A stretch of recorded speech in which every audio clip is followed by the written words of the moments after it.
What do you think if the United States come out with a government-backed bar? What would it have on it? What do you think it would look like? Would it be a buffalo? Would it be an eagle? Would it be a president? What would America put on a government-backed 10-ounce bar?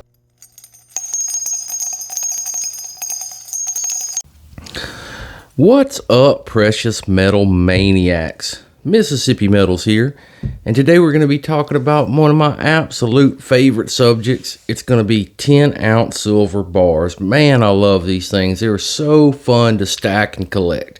So we're going to talk about a few different varieties and kinds and different ways to stack them, and we're going to go through the whole gamut of 10-ounce bars.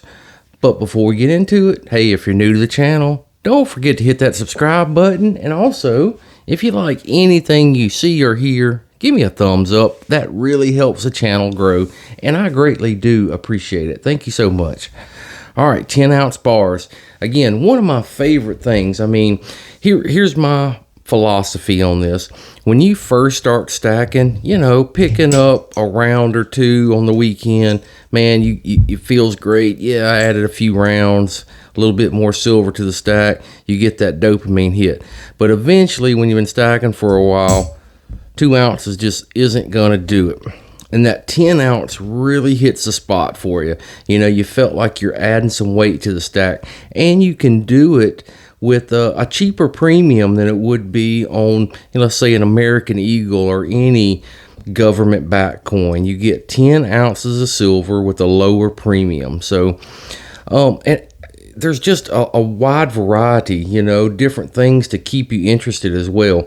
So here's a generic, about as basic as you can get 10-ounce bar. It's got the eagle stamped on it, has no name on it. It is 4 nines fine though, however, which is pretty cool. But just as basic as you can get 10-ounce bar, and the premium would be really low on this, really low. I really enjoy having it. Another, just kind of generic, but it does have a name. This is going to be APMEX pressed 10-ounce bar. Everybody's familiar with APMEX. Really beautiful. It's almost kind of got a mirrored background to it. I've got this one in a case to keep that mirror looking shiny and fresh and new, but generic 10-ounce silver bars, a great way to go. I love them, man. All right, and then you have your government backed. I'm sure you guys are familiar with this RCM bar. You're not a real stacker till you got a couple of these in your stack. Royal Canadian Mints 10-ounce bars have to be one of the top 10-ounce bars out there on the market. They're just so crisp and clean. They've got the reeded edge. They've got the beautiful background. 4 nines fine, as you can imagine. And they are really, really cool. 10-ounce bars by RCM. Also, the Royal Mint has their Britannia, and it is a beautiful press bar as well. It's got Lady Britannia. You also have the Royal Mint logo, 10 ounces, 3 nines fine silver. The waves in a mirror-like finish down there. So a lot going on this bar. Smooth edges, but this one is 3 nines fine, and then the Royal Canadian Mint 4 nines fine. But both of these guys are going to carry a little bit of a premium on them because they are government-backed bars, and so get ready to pay a little bit more for these than you would, your generic bars. But they are really, really cool to have in the stack. All right, next up, Scottsdale. They make some beautiful silvers, and of course they'll have a 10-ounce bar. Many different varieties, but this is one of their stackers, and really cool. Has a little reeded edge there. Also, it's meant for other bars to stack on top of it, which is a really cool feature. Really is. Nothing wrong with that. Like I said, I really wish I had a few more, and I will get some at some point to add to that. So Scottsdale mint, not a government mint, of course, but it is well known. They make beautiful silver. All right, then you have, of course, your vintage silver bars. And I know there's some people that could speak a lot more about vintage than I can, but I will tell you what I do know. Highly sought after vintage stuff, 10-ounce bars. People go nuts over this stuff. Engelhard, very well known. If you hadn't seen this one before, this is going to be, a JM Johnson Matthey MTB bar.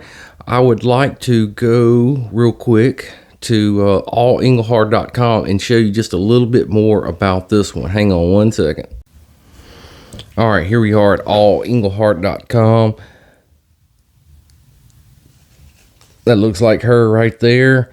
And we'll read just a little bit about this one. This is the second series 10-ounce example produced by Johnson Matthey and Manfia. One of the really cool things also includes the 1982 copyright. Let's make sure it's got that. 1982. There it is. What else we got? Looks like serial number assignment ranges from 7400 to 16200. While it may appear the Series 2 bar is taller than the Series 1, both of them are the same height. Looks like you got a mintage of around 8500. So, stacking these vintage silver bars can be kind of like, I don't know, dare I say it, kind of like stacking 90% silver.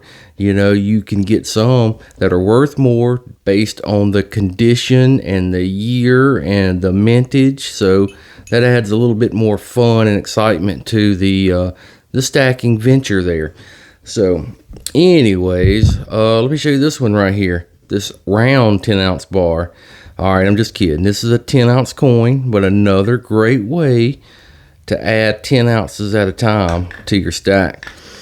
So lots and lots and lots of varieties.